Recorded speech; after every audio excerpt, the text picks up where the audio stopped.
শেষ দফার প্রচার শেষে সন্ধ্যায় কন্যাকুমারীতে ধ্যানে বসবেন নরেন্দ্র মোদী। 2014-2019-এও প্রচার শেষে আধ্যাত্মিক সফরে বেরিয়েছিলেন নমো।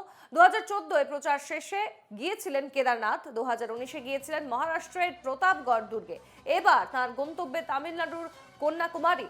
ধ্যান মণ্ডপমে টানা ৪৫ ঘন্টা ধ্যানে বসবেন মোদী। কন্যাকুমারীতে এসেছিলেন বিবেকানন্দ। মূল ভূখণ্ড থেকে ৫০০ মিটার দূরে একটি শিলায় বসে ৩ দিন ধ্যান করেছিলেন তিনি। সেখানেই বঙ্গোপসাগর, ভারত মহাসাগর, আরব সাগরের মিলন হয়েছে। মনে করা হয় সেখানে আলোকপ্রাপ্ত হন বিবেকানন্দ। হিন্দু ধর্মে কথিত যেখানে শিবের জন্য তপস্যা করেছিলেন পার্বতী, সেখানেই রয়েছে ওই শিলা। ওই শিলার উপর নাকি পার্বতীর পায়ের চিহ্নও রয়েছে। সেই শিলা ধ্যান মণ্ডপমে ধ্যানে বসবেন মোদী। মোদীর ধ্যান নিয়ে কমিশনের দৃষ্টি আকর্ষণ করেছে বিরোধীরা।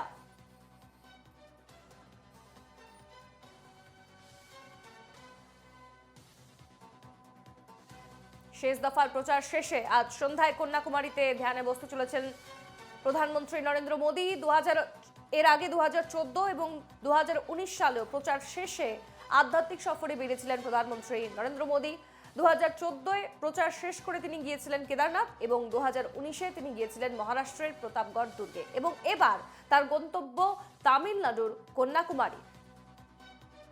ধ্যান মণ্ডপমে টানা ৪৫ ঘন্টা ধ্যানে বসবেন মোদী। কন্যাকুমারীতে এসেছিলেন বিবেকানন্দ। মূল ভূখণ্ড থেকে ৫০০ মিটার দূরে একটি শিলায় বসে ৩ দিন ধ্যান করেছিলেন তিনি। আমরা যাব, আমাদের সঙ্গে সরাসরি রয়েছেন আমাদের প্রতিনিধি সৌরজ্যোতি বন্দ্যোপাধ্যায়। সৌরজ্যোতি, এবার তার গন্তব্য, প্রধানমন্ত্রী নরেন্দ্র মোদীর গন্তব্য তামিলনাড়ুর কন্যাকুমারী এবং জানা যাচ্ছে ধ্যান মণ্ডপমে টানা ৪৫ ঘন্টা ধ্যানে বসবেন প্রধানমন্ত্রী।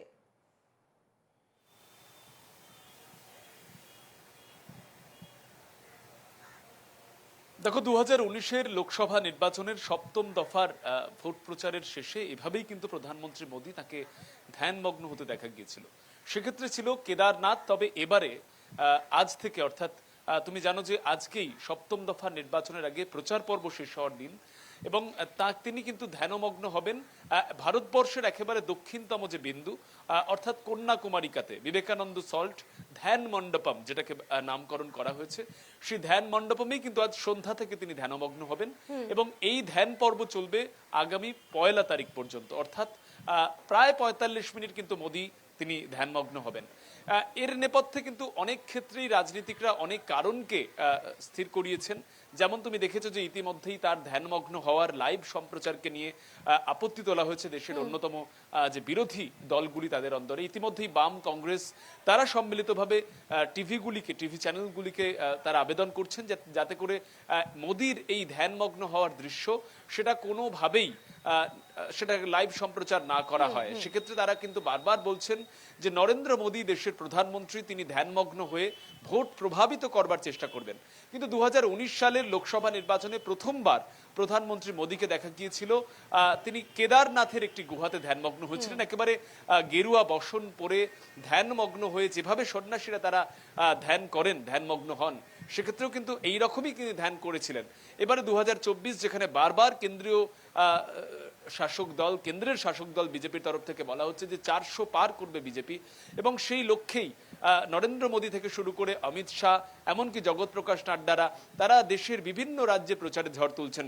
সম্প্রতি কলকাতাতেও এসেছিলেন প্রধানমন্ত্রী মোদী এবং সেখানেও কলকাতা এবং তুমি সঙ্গেই থাকো। আমরা জানি যে মোদীর ধ্যান নিয়ে এবার কমিশনের দ্বারস্থ হয়েছে কংগ্রেস। 9 জুনের পর ধ্যানমগ্ন হন, না হলে মোদীর ধ্যানের ছবি যেন সম্প্রচার না করা হয়।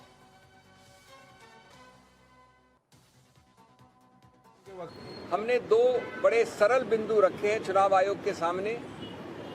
या तो प्रधानमंत्री इसको मात्र 24-48 घंटे बाद शुरू करें, 1 तारीख की शाम को वो हर प्रकार का आध्यात्म मौन व्रत कर सकते हैं अगर वो चाहें तो, और या अगर वो इंसिस्ट करते हैं कि कल शाम को 30 तारीख की शाम को शुरू करेंगे जैसा कि घोषणा में आया है, तो ये आवश्यक होना चाहिए प्रतिबंध चुनाव आयोग द्वारा कि इसका प्रसारण न प्रिंट न देखने वाली मीडिया, विजुअल मीडिया के द्वारा प्रतिबंधित होना चाहिए। वो खुद कैंडिडेट हैं इस आखिरी चरण में। 55 करीब 55 के आसपास कॉन्स्टिट्यूएंसीज हैं और इस प्रकार का प्रसारण बिल्कुल नहीं अनुमति मिलनी चाहिए।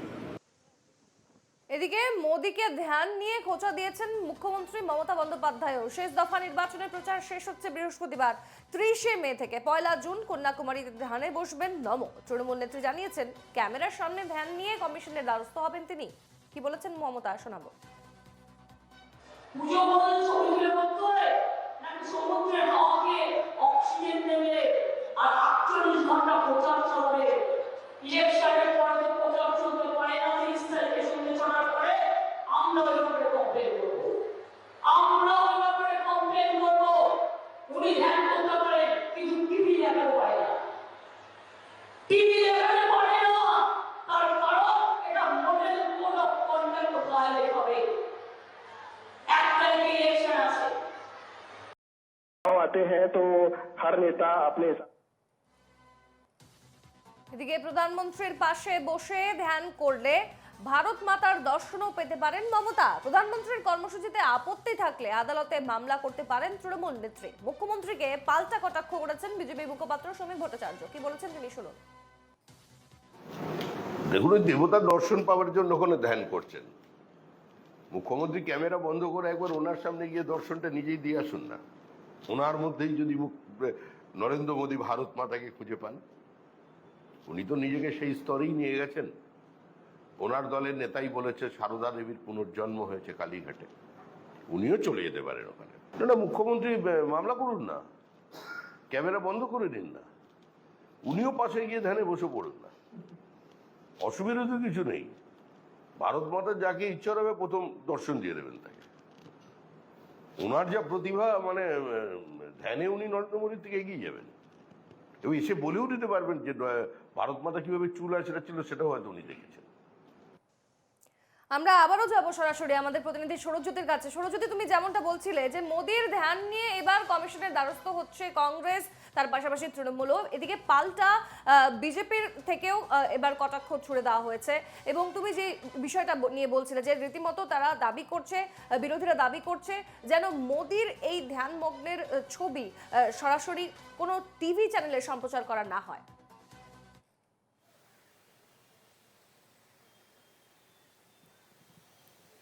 একেবারেই এই বিষয় নিয়ে নির্বাচন কমিশনের দ্বারস্থ হয়েছে বিরোধী রাজনৈতিক দলগুলি। তার মধ্যে কংগ্রেস এবং বামের উল্লেখযোগ্য ভূমিকা রয়েছে।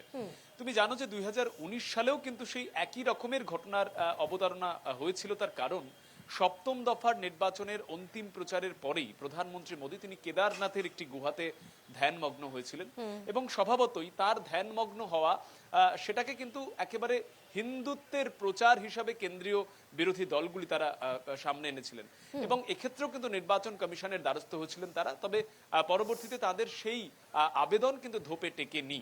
এরপরে 2024 যেখানে সরাসরি প্রধানমন্ত্রী মোদী কেন্দ্রীয় স্বরাষ্ট্রমন্ত্রী অমিত শাহর মুখে বারবার শোনা গিয়েছে যে এবারের নির্বাচনে সারা দেশ জুড়ে 400 আসন তারা পার করবেন, এই সংকল্প নিয়ে তারা মাঠে নেমেছেন।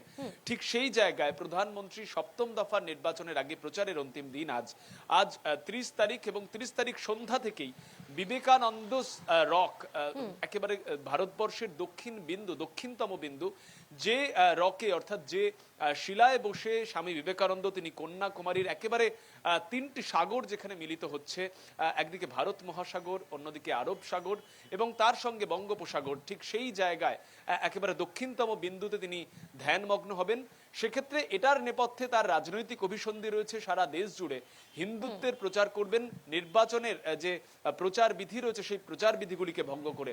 এই বিষয় নিয়েই কিন্তু কেন্দ্রের বেশ কয়েকটি রাজনৈতিক দল তারা সরব হয়েছেন এবং ইতিমধ্যেই কমিশনের দ্বারস্থ তারা হয়েছেন। তার সঙ্গেই উল্লেখযোগ্য যাতে করে মোদীর এই তারা উল্লেখ করছেন যে এটা পলিটিক্যাল স্টান্ট।